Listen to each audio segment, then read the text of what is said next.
All right, hi everybody. Welcome to Life's Not Linear, and today I get to interview Chaimie Pewitt. Chaimie, could you please give us a little bit of your background and an introduction? Hi, so my name's Chaimie Pewitt, as she obviously had mentioned. I am a tech and startup consultant, currently looking for my next adventure. I've had a background in economic development, building open innovation ecosystems, and as well as data science. And so the way I guess we can kind of get started is I can, walk you through a little bit about my upbringing, because it has a lot to do with who I am today and my unique perspective on the world.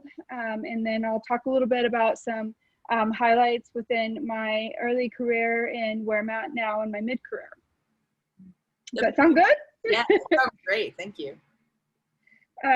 So one of the things that I never really understood, but I always had a different perspective on things. But growing up, I had faced a lot of adversity, grew up in and out of foster care. One of the things that it really did for me was it taught me how to solve problems that I didn't know anything about. Having to figure out how to pay rent when you're 6 years old, you can get creative, which brings me back, or which brings me forward to when I worked at Radio Shack, which was one of my first jobs, and they taught me the most important lesson, which is not knowing the answers, but knowing how to find the answers. And so learning that early on made me, learn to go and explore and investigate. And so I didn't just take answers as the correct answer or the answer that was the right answer to the problem or the situation. I would then go investigate to make sure that all the elements fit the criteria of the answer or the problem that I was looking to solve. So growing up, I ended up graduating with my GED when I was 16. And I immediately rolled into college, and I had no idea what I wanted to be. And so I had about 7 different majors. And then I ran cross country. I wasn't a fast cross country runner, but through that experience, I got to learn the importance of, being a competitor individually and as a team.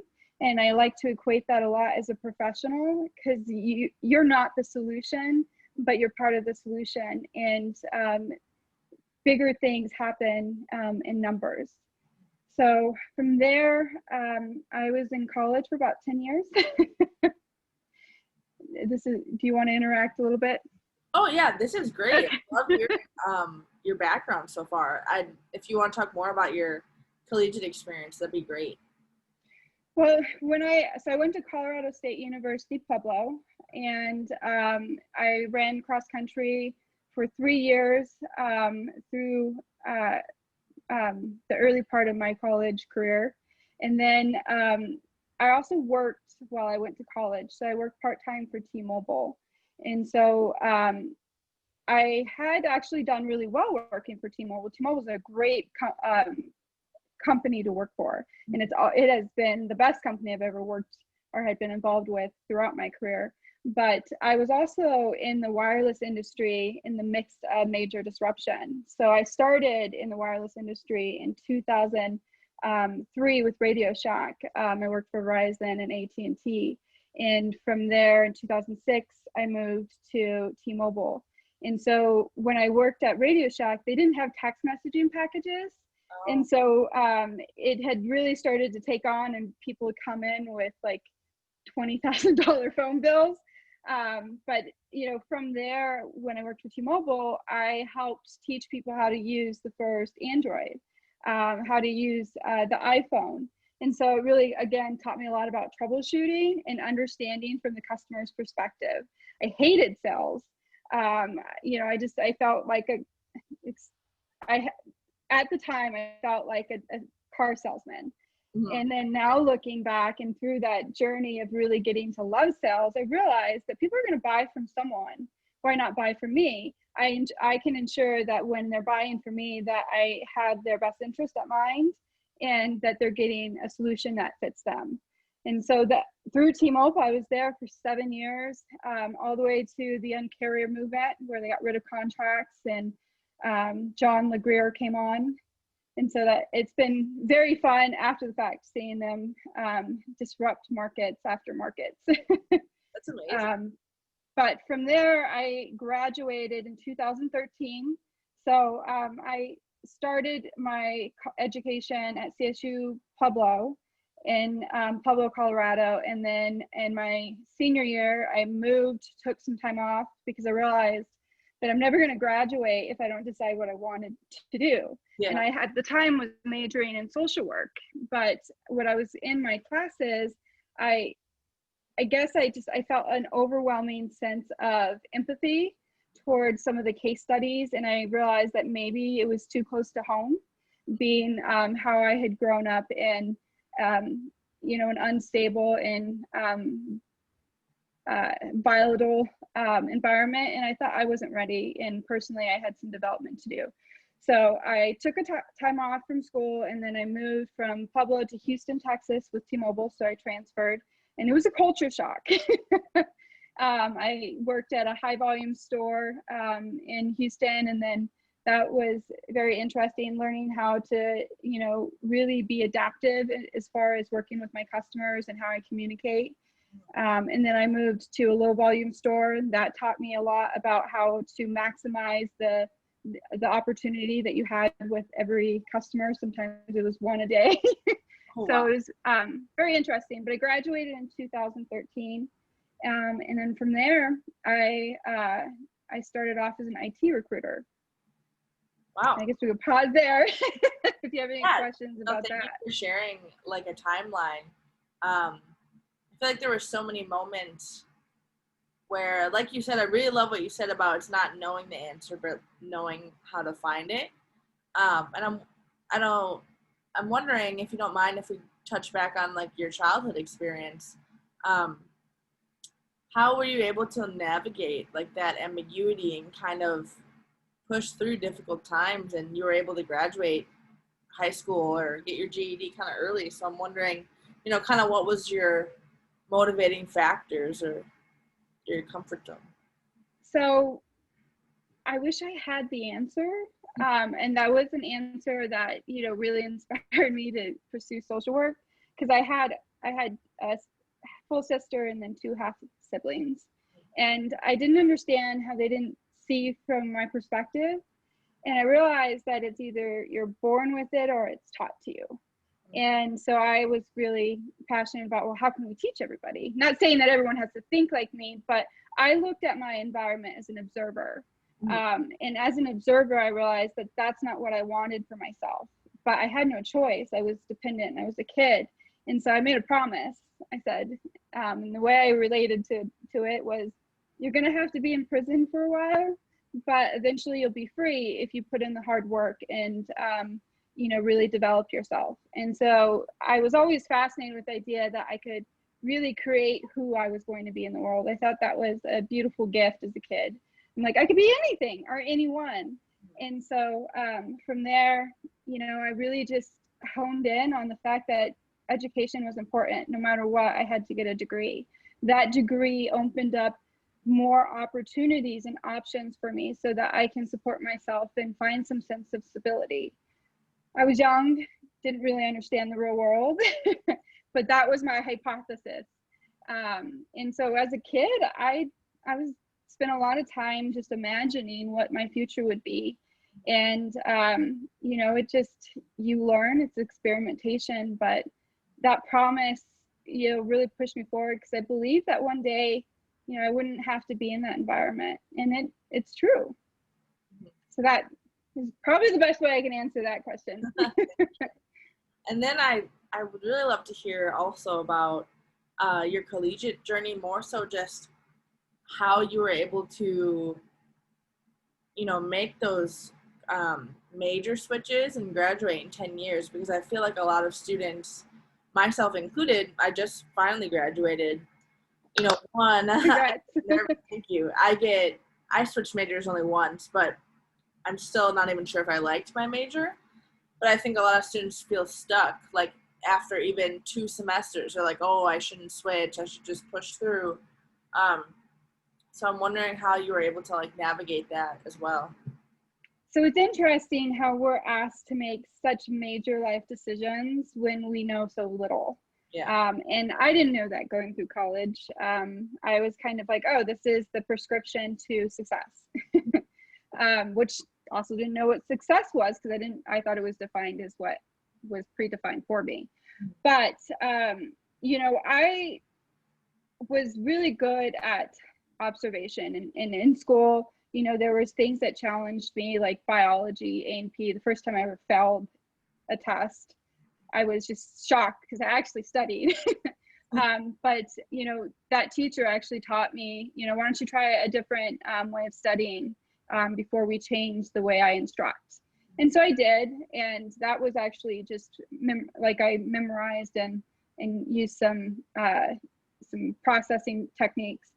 But during school, I didn't know that I had that I processed information differently, and it wasn't until after I graduated. So navigating it kind of made sense, because I was trying to find something that was challenging, but also trying to find something that, you know, wasn't siloed.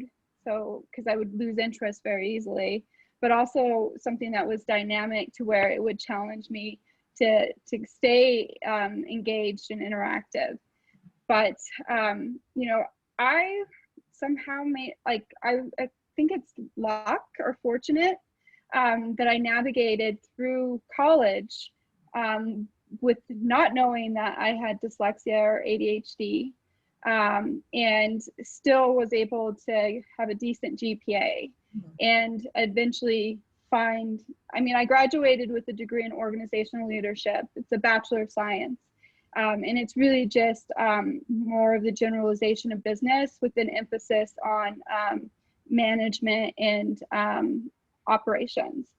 So it was a general degree. And I realized that just a bachelor's, in essence, unless you're going into a specialized field like nursing, you really, you know, should focus on just getting that general education and degree, because you learn so much outside of school when you get into the application, and then you can pursue maybe an MBA or a PhD later on. I actually encourage internships. I worked with T-Mobile, so that can be considered an internship, but as a recruiter, I interviewed a lot of people that had graduated from really expensive universities, and they hated what they did. They went into accounting, or they went into some field that was totally not a fit for who they were and their personality. And so they found themselves, you know, 5 years after graduation, considering going back to school, which isn't something that's a negative thing, but how can we help people identify where they might fit early is something that I'm very passionate about, and trying to help other universities understand as they enroll new freshmen.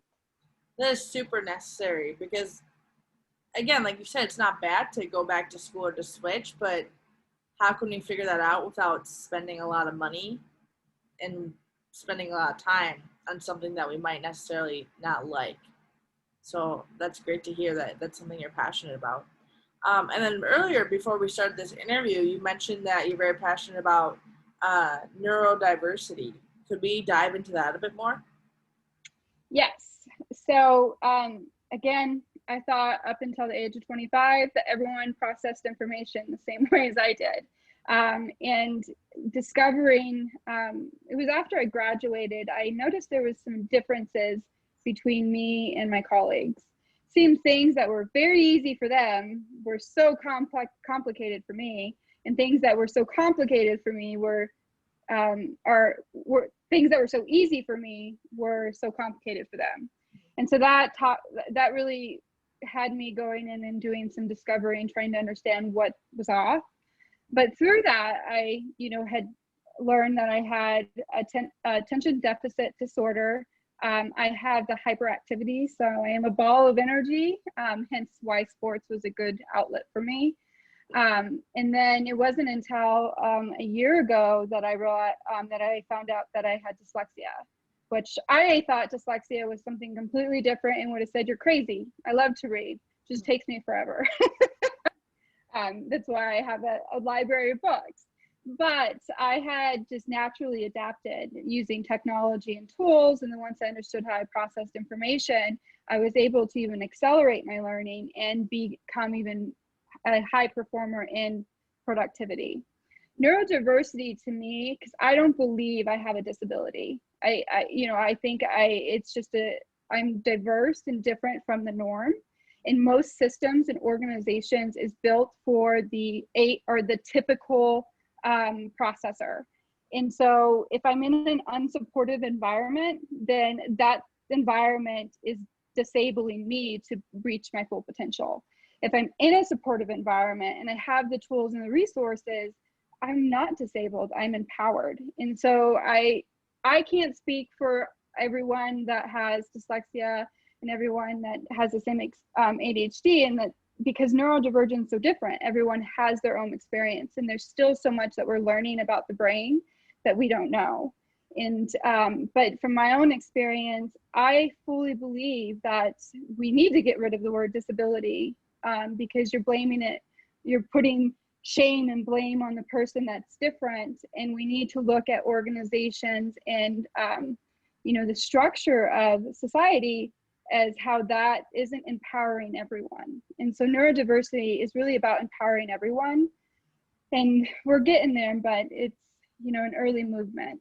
Yeah, I completely agree with you. And I love that perspective of, if you're not in a supportive environment versus if you are, if you're not in a supportive environment, you're considered disabled, but if you are, you're empowered. And I love that point you just made, because that makes sense. I'm somebody who, if my friend is like, well, that's not normal, I'm like, well, what does normal even mean? What are you going to consider normal or average? Like, I don't. And that brings, yeah. Keep going. I was going to say, I just think that's such a small box to put things in. Well, and that brings me to diversity in general. And so I have been a part of building 2 innovation ecosystems from early on, Houston and then Southern Colorado. And I've been studying innovation and innovation ecosystems so I could be a better builder. But diversity is key. And without diversity, we get entropy. And so having different perspectives and diverse thought is important. And that doesn't just come from processing. It comes from the information that we get, comes from the environments and the experiences that we live. And so without that diversity, if everyone was the norm or mainstream, we would decline as far as our ability to progress. Mm-hmm. And so again, whether it's an invisible difference or a visible difference, we all should really embrace our differences. And I always say you can understand someone's perspective. You don't have to agree, but at least understand, because you never know. But I am an INTP, so. No, thank you for making that point. So I love the lessons you've learned and the experiences that you've shared. I really appreciate you sharing kind of what you've gained from everything. And one of my last questions is, what is a piece of advice that you would want to give to students today? That you're always going to be a student, and that right now, you're just acquiring knowledge, and that there's a hierarchy of learning. And so there's a 10,000 hour mastery study, but mastery is a lifelong pursuit. And so really find something you're interested in, something that speaks to you, because that passion is what's going to help you be successful. And again, acquiring knowledge and then putting it into practice. So your next stage after graduation is getting that experiential experience so that you can take what you've learned and then test it in the real world. So now I like to equate it to science, is now you're going to experiment. And you may find things out that you weren't taught. You may be able to validate something you were taught, but it is a beautiful experience. And I encourage you to really just be wide open and wide-eyed. That was something that was very successful. I was so eager to learn and to gain experience that I got invited to things. And that then turned me into data science and learning how to build innovation ecosystems. Not what I went to school for, not something I studied. For me, what I learned in school is how to research and how to find credible sources of information. But everyone's journey is different. We all have our own pathways. We look at fields or career paths that we're supposed to follow. If that's what you want to do, is follow that pre-described and pre-written pathway, go ahead. But I do encourage you to build your own pathway, because it is your unique masterpiece, your career as well as your life. Thank you for sharing that. I completely agree with you. I am excited for students to hear your interview and to hear the experiences you've had, especially in college. And I appreciate you sharing today. Thank you. Okay. So, sorry, I lied. One last question. You mentioned previously about taking some time off of work. Do you mind diving into that? So, one of the things that I've learned how to do is through overcompensation of my life, I've developed a really strong work ethic. I have been a bit of a perfectionist. These tendencies have caused me to really get involved in whatever I'm doing as far as work. And without being in a supportive environment, I tend to overconsume myself, and then will eventually get burnout. So the last role, I didn't take any time off for 2 years. And so after I finished up with that role, I decided to take some time off and then recoup before I jump into a new adventure. But one of the things I realized is, and it was very important, is about that supportive environment and that culture is for someone like me that is a high performer and tends to be very purposeful in their work and that consumes them. If I'm not in that supportive environment, then I'm only going to last for so a certain period of time. Taking time for self-care in yourself is important. However you decide what is the system that works for you. Consistent management of you as a person and your personal well-being is important. I fully believe that organizations should really take that seriously, because then they would maximize the value out of their talent and their resources. But again, that's something that's just very early on and emerging within good organizations. Thank you. So what I've been doing, do you want to know? Yes. I have been catching up on Netflix, and I've been actually reading, which I love to do, but I don't get to do it as much. I've been teaching myself how to cook, and just a bunch of things that I haven't been able to do over the years because I've been working a lot. But now I'm ready. Yeah, I'm ready to get back. For yourself.